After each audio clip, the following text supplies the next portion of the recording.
The student home में आप सभी का स्वागत है। आज हम लोग परफेक्शन आईएएस करंट अफेयर्स का जनवरी माह का करंट अफेयर देखेंगे। इससे पहले हम लोगों ने दिसंबर माह के करंट अफेयर्स को पूरी तरह कंप्लीट कर लिया है। तो शुरू करते हैं बिहार विशेष के साथ।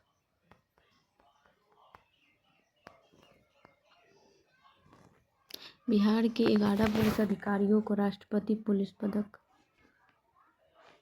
केंद्रीय गृह मंत्रालय ने गणतंत्र दिवस के अवसर पर बिहार के 11 पुलिस पदाधिकारियों को पदक देने की घोषणा की है। बिहार के 3 अधिकारियों को विशिष्ट सेवा के लिए राष्ट्रपति पदक तथा 8 पुलिस को पदक देने की घोषणा की गई है। यह घोषणा की गई है कि अतिरिक्त DGP K S. Anupam, SSB IG doctor Paresh Saksena और डीएसपी अनिल कुमार को विशिष्ट सेवा के लिए राष्ट्रपति पदक मिलेगा। हर साल गणतंत्र दिवस पर केंद्रीय गृह मंत्रालय देश भर के पुलिस, अग्निशमन, होमगार्ड, सुरक्षा कर्मियों व अधिकारियों के लिए पदक की घोषणा करता है। इस वर्ष गृह मंत्रालय ने कुल 942 पदकों की घोषणा की है। इनमें से 95 को वीरता पदक, 101 को विशिष्ट सेवा के लिए राष्ट्रपति पदक तथा 746 को सराहनीय सेवा के लिए पदक प्रदान किए गए हैं। ASIR 2024 report. देश में ग्रामीण क्षेत्रों के सरकारी स्कूलों में नामांकित छात्रों का प्रतिशत बिहार में सबसे अधिक है। बिहार में 6 से 14 वर्ष की आयु के 80% बच्चे ग्रामीण क्षेत्र में सरकारी स्कूल में पढ़ते हैं। राष्ट्रीय स्तर पर यह आंकड़ा 66.8% है। दिल्ली से जारी ASIR 2024 की रिपोर्ट में जानकारी दी गई है कि यह रिपोर्ट बिहार के सभी जिलों 38 जिलों के ग्रामीण क्षेत्रों के 1140 गाँव 1114 स्कूलों के सर्वेक्षण पर आधारित है। 38वें राष्ट्रीय खेलों में श्रेयसी सिंह बिहार के ध्वजवाहक। 38वें राष्ट्रीय खेल उत्तराखंड के देहरादून के राजीव गांधी अंतर्राष्ट्रीय स्टेडियम में शुरू हुआ। प्रधानमंत्री नरेंद्र मोदी ने इस कार्यक्रम का उद्घाटन किया। बिहार के दल का नेतृत्व उसके ध्वजवाहक ओलंपियन एवं विधायक श्रेयसी सिंह ने किया है। इससे 70th BPSC में श्रेयसी सिंह से पूछा गया था कि किस क्षेत्र की विधायक है।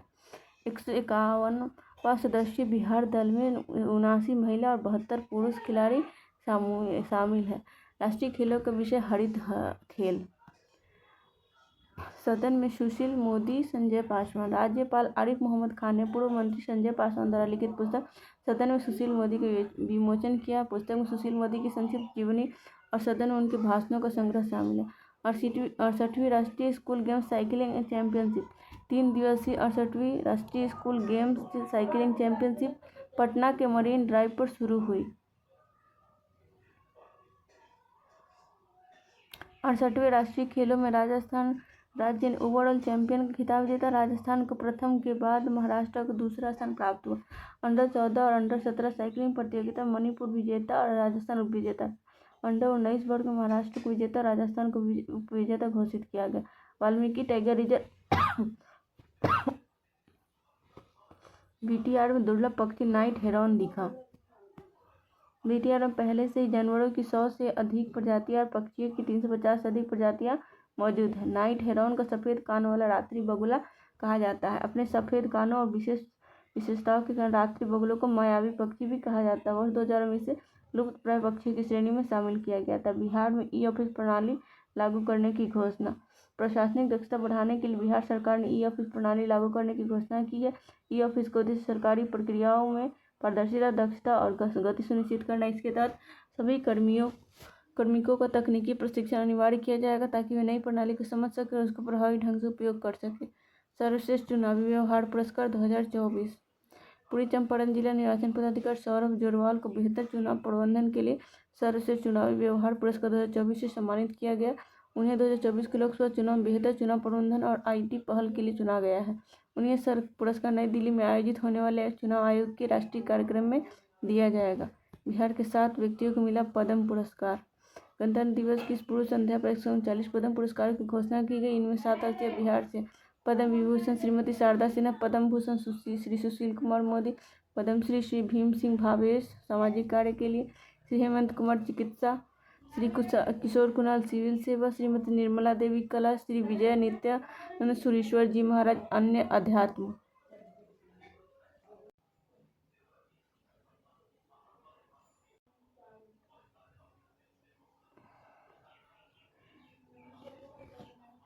न्यायाधीश कृष्ण पटना उच्च न्यायालय के मुख्य न्यायाधीश कृष्ण विनोद चंद्रन को सर्वोच्च न्यायालय में न्यायाधीश नियुक्त किया गया। विधि एवं न्याय मंत्रालय की आधिकारिक सूचना के अनुसार राष्ट्रपति न्यायमूर्ति चंद्रन को सर्वोच्च न्यायालय का न्यायाधीश नियुक्त किया गया।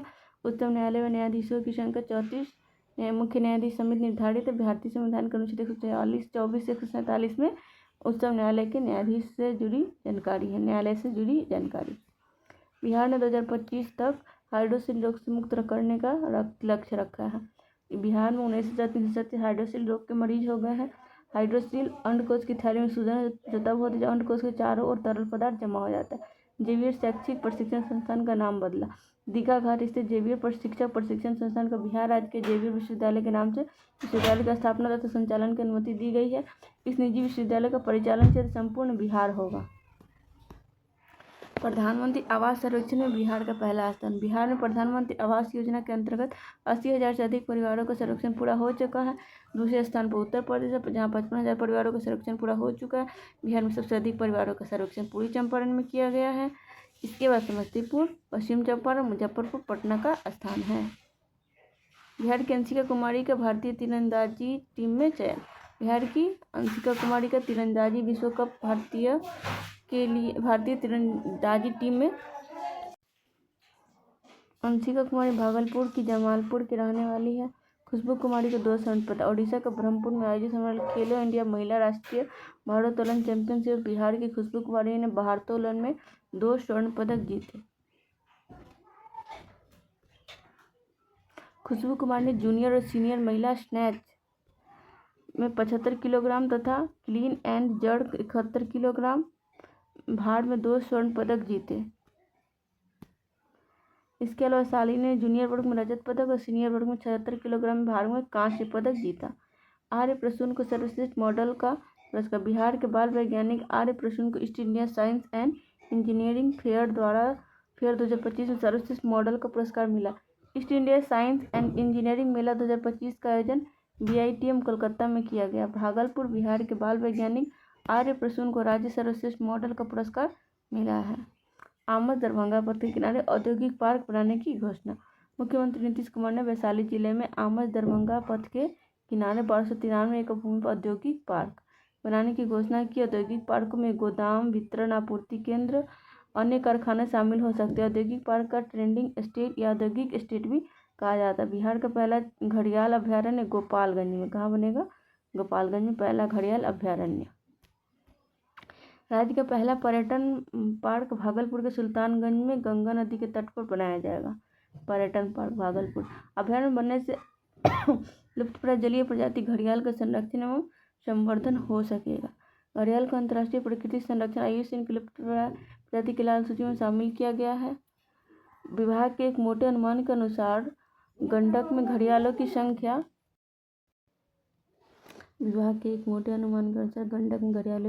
लगभग 1200 से 1500 है। बिहार में सिर्फ गंडक नदी में ही घड़ियाल पाया जाता है। बिहार ने जीता मर्चेंट ट्रॉफी 2000। बिहार ने त्रिपुरा को हराकर विजय मर्चेंट ट्रॉफी अंडर-16 क्रिकेट प्रतियोगिता जीत ली है। Mohit Kumar player of the match रहे। बिहार के कप्तान प्रीतम राज थे। हॉकी इंडिया ने बिहार की मान्यता रद्द की। हॉकी बिहार पर सहयोग करने ठीक से काम न करने का आरोप लगाया गया। हॉकी इंडिया भारत में हॉकी संचालन हेतु अंतर्राष्ट्रीय हॉकी महासंघ भारत सरकार से मान्यता प्राप्त संस्था है। आरिफ मोहम्मद खान बिहार के 42वें राज्यपाल बने। राजभवन के राजेंद्र मंडप में आयोजित एक भव्य समारोह में आरिफ मोहम्मद खान ने बिहार के 42वें राज्यपाल के रूप में शपथ ली। पटना उच्च न्यायालय के मुख्य न्यायाधीश न्यायमूर्ति के विनोद चंद्रन ने उन्हें शपथ दिलाई। अब ये चेंज हो चुकी, इनका ट्रांसफर सुप्रीम कोर्ट में हो चुका है। अनुच्छेद 153 प्रत्येक राज्य के लिए एक राज्यपाल होगा। अंडर 14 राष्ट्रीय school rugby championship. Bihar Patna के पाटलिपुत्र स्पोर्ट्स कॉम्प्लेक्स में अंडर 14 राष्ट्रीय स्कूल रग्बी चैंपियनशिप में लड़के और लड़की दोनों वर्गों में चैंपियन बन गया है बिहार की बालिका टीम ने फाइनल में ओडिशा को हराकर ट्रॉफी जीती, तो बिहार की बालक टीम ने महाराष्ट्र को हराकर। गर्दनी बाग में बनेगा क्रिकेट स्टेडियम। पटना के गर्दनी बाग में एक मिनी क्रिकेट स्टेडियम बनाया जाएगा। इसका उद्देश्य पटना के लोगों का भौतिक विकास और खेल के क्षेत्र में आगे बढ़ाना है। वॉलीबॉल और बास्केटबॉल सहित अन्य आउटडोर खेलों के लिए भी मैदान बनाया जाएगा। बेगूसराय का कल्पवास मेला मिथिला हाट की तर्ज पर विकसित होगा।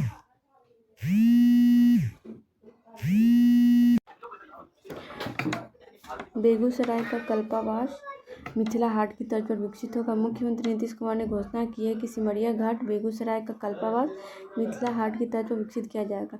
इससे यहाँ के लोगों को सुविधा मिलेगी और पर्यटन को बढ़ावा मिलेगा। उन्होंने 563.29 करोड़ रुपए की लागत वाली 141 योजनाओं का उद्घाटन और शिलान्यास भी किया है।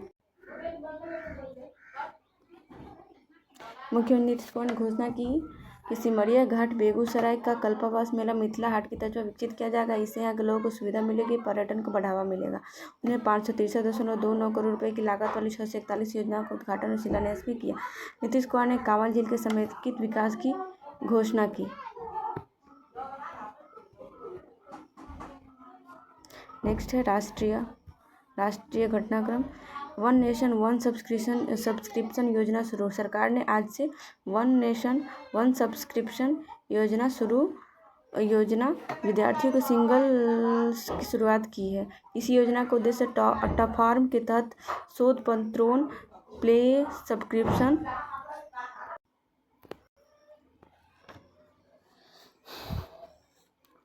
शैक्षिक सामग्री सहित व्यापक डिजिटल ज्ञान संसाधनों तक निर्बाध पहुंच उपलब्ध कराना है।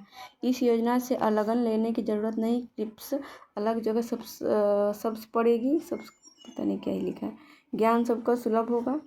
इससे देश भर के विद्यार्थियों, शोधार्थी संस्थानों को लाभ होने की संभावना है। विश्वविद्यालय और IIT सहित सरकारी सहायता प्राप्त उच्च शिक्षण संस्थानों के 1,80,00,000 विद्यार्थी इस पहल के अंग के रूप में दुनिया भर के शीर्ष जर्नल में प्रकाशित शोध पत्रों को देखने की सुविधा मिलेगी। इस पहल के पहले चरण में के तहत विज्ञान, प्रौद्योगिकी, अभियांत्रिकी, मेडिसिन, गणित, प्रबंधन, सामाजिक विज्ञान, मानवीय विज्ञान से संबंधित 13,400 से अधिक अंतर्राष्ट्रीय जर्नलों को शोधार्थियों के लिए उपलब्ध कराया जा रहा है। केंद्रीय मंत्रिमंडल ने 25 नवंबर को 2024 वन नेशन वन सब्सक्रिप्शन 2024 योजना को स्वीकृति दी थी। इसका उद्देश्य सरकारी संस्थानों के सभी विद्यार्थियों, शिक्षकों, शोधार्थियों को शोध संसाधन तक आसान पहुंच उपलब्ध कराने के जरिए भारत को वैश्विक अनुसंधान पारिस्थितिकी में स्थापित करना है। डाई अमोनिया फॉस्फेट DAP उर्वरकों पर पोषक तत्व आधारित सब्सिडी बढ़ाकर 3,500 रुपये प्रति मीट्रिक टन करने की मंजूरी। केंद्रीय मंत्रिमंडल ने डाई अमोनिया फॉस्फेट DAP उर्वरकों पर पोषक तत्व आधारित सब्सिडी बढ़ाकर 3,500 रुपये प्रति मीट्रिक टन करने की मंजूरी दी है। इससे किसानों को किफ़ायती मूल्य पर DAP की उपलब्धता सुनिश्चित हो सके। DAP यूरिया के बाद भारत में दूसरा सबसे अधिक इस्तेमाल किया जाने वाला उर्वरक है। किसान आमतौर पर इस उर्वरक का प्रयोग बुआई से ठीक पहले या बुआई की शुरुआत में करते हैं, क्योंकि इससे फास्फोरस की अधिक मात्रा होती है जो जड़ के विकास में सहायक होता है। DAP में 46% फास्फोरस, 18% नाइट्रोजन पाई जाती है, जो किसानों के लिए फास्फोरस का पसंदीदा स्रोत है। यह यूरिया के समान है, जो उनका पसंदीदा नाइट्रोजन युक्त उर्वरक है, जिसमें 40% नाइट्रोजन होता है। भारत के पहले सी ब्रिज का अनावरण। तमिलनाडु के मुख्यमंत्री MK स्टालिन ने 30 दिसंबर को 24 को भारत के पहले कांच के पुल का उद्घाटन किया, जो कन्याकुमारी से विवेकानंद स्मारक तिरुवल्लुवर प्रतिमा को जोड़ता है। पुल को एक अद्वितीय दृश्य अनुभव प्रदान करने के लिए डिजाइन किया गया। इसमें एक पारदर्शी कांच की सतह है जो आगंतुकों के नीचे समुद्र का शानदार दृश्य प्रदान करती है। पुस्तक का लोकार्पण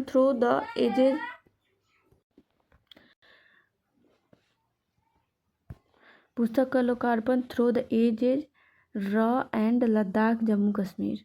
नई दिल्ली में केंद्रीय गृह मंत्री अमित शाह ने पुस्तक Jammu and Kashmir Ladakh through the edges का लोकार्पण किया। श्री शाह ने कहा कि अनुच्छेद 370 और 35 ने कश्मीर का शेष देश से एकीकरण रोक रखा था। अनुच्छेद 370 हटने के बाद से पूरे देश के साथ कश्मीर में विकास आरंभ हो गया है। बौद्ध धर्म से लेकर ध्वस्त मंदिरों तक, संस्कृत के प्रयोग तक, महाराजा रंजीत सिंह के शासन से लेकर डोगरा शासन काल तक 1947 के बाद से हुई गलती और उनके सुधार तक 8,000 साल का पूरा इतिहास इस पुस्तक में समाहित है। हड़प्पा स्थल पर 5,000 साल पुरानी जल प्रबंधन प्रणाली की खोज। हड़प्पा सभ्यता के स्थल राखी गढ़ी में 5,000 साल पुरानी जल प्रबंधन प्रणाली के अवशेष मिले हैं।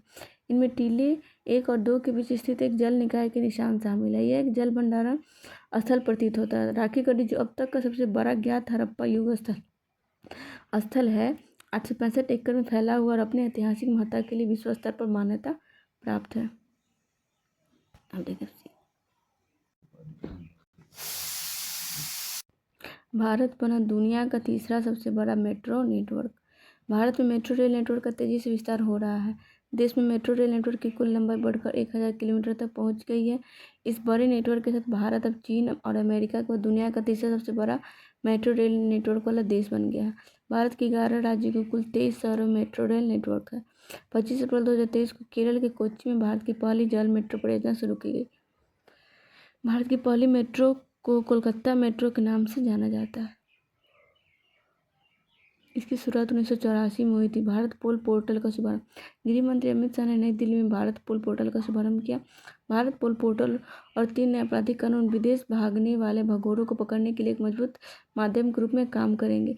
यह जांच एजेंसियों और राज्यों की पुलिस को 195 देशों के इंटरपोल नेटवर्क से जोड़कर अपराध नियंत्रण में महत्वपूर्ण भूमिका निभाएगा। भारत में अपराध कर दूसरे देश भागने वाले अपराधी भारतीय कानूनों की पहुंच से बचते रहे। भारत पोल जैसी आधुनिक प्रणाली के लागू होने से वैसे अपराधियों को न्याय के कटघरे में लाया जा सकेगा। भारत पोल के 5 प्रमुख मॉड्यूल कनेक्ट, इंटरपोल, नोटिस, संदर्भ, प्रसारण, संसाधन सभी कानून प्रवर्तन एजेंसियों को समर्थन देने के लिए तकनीकी मंच प्रदान करेगा। नवनिर्मित जम्मू रेल मंडल का उद्घाटन। प्रधानमंत्री नरेंद्र मोदी ने वर्चुअल माध्यम से नवनिर्मित जम्मू रेल मंडल का उद्घाटन किया। श्रीनगर कटरा रेल लाइन के लोकार्पण से जम्मू कश्मीर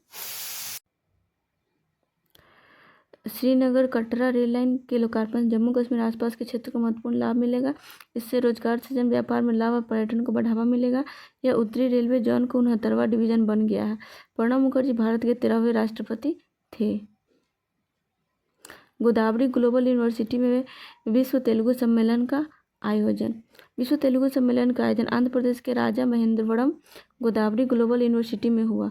2 दिन के इस सम्मेलन में तेलुगु भाषा, साहित्य और सांस्कृतिक विरासत को प्रदर्शित किया गया। तेलुगु को द्रविड़ भाषा परिवार का माना जाता है। इसकी उत्पत्ति प्राचीन काल से जुड़ी है। तेलुगु कविता को इसकी गीतात्मक सुंदरता के लिए जाना जाता है। तेलुगु भाषा भारत के साहित्यिक भाषा के रूप में शामिल।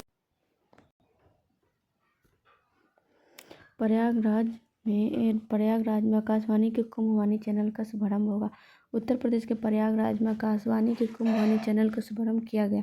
उत्तर प्रदेश के मुख्यमंत्री योगी आदित्यनाथ ने महाकुंभ को समर्पित इस चैनल की शुरुआत किया। आकाशवाणी का कुंभवाणी चैनल ने 26 फरवरी तक सुबह 5:55 से रात 10:05 तक महाकुंभ की हर गतिविधि पर आधारित कार्यक्रम प्रसारित किया। कुंभवाणी चैनल के जरिए अमृत स्नान की लाइव कमेंट्री प्रसारित की गई। देश की पहली खुद गलने वाली पानी की बोतलें। केरल स्थित स्टार्टअप देश की पहली पर्यावरण अनुकूल जैविक पानी की बोतलें लॉन्च करने जा रहा है। जैविक पानी की बोतलें मिट्टी में घुल जाएंगी। इसे कंपोस्टेबल बोतलें भी कहा जा रहा है और देश भर में पर्यावरण की सुरक्षा के लिए अपनी तरह की पहली पहल मानी जा रही है। यह नई बोतलें हिली एक्वा ब्रांड के तहत बेची जाएंगी और इनका उद्देश्य प्लास्टिक की बोतलें बदलना है। अंतर्राष्ट्रीय छात्रों के लिए भारत ने शुरू की 2 नई वीज़ा श्रेणियाँ। भारत में उच्च शिक्षा प्राप्त करना अब विदेशी छात्रों के लिए और भी आसान होगा, क्योंकि सरकार ने इंटरनेशनल स्टूडेंट्स के लिए वीज़ा की 2 नई कैटेगरी का ऐलान किया है। इस पहल की शुरुआत गृह मंत्रालय ने की है, जिससे स्टूडेंट वीज़ा और EX वीज़ा स्टूडेंट शामिल है। सरकार के study in India SII portal पर जाकर वीज़ा के लिए अप्लाई करना होगा। पोर्टल पर स्टूडेंट वीज़ा उन विदेशी छात्रों के लिए जो भारत में पढ़ाई के लिए अपना नाम रजिस्टर करेंगे, जबकि EX वीज़ा स्टूडेंट इडेंट वीज़ा रखने वालों के आश्रितों के लिए है। Bharat young leaders dialogue 2025 Bharat Mandap में। विकसित भारत यंग लीडर्स डायलॉग 2025 नई दिल्ली के भारत मंडप में संपन्न हुआ।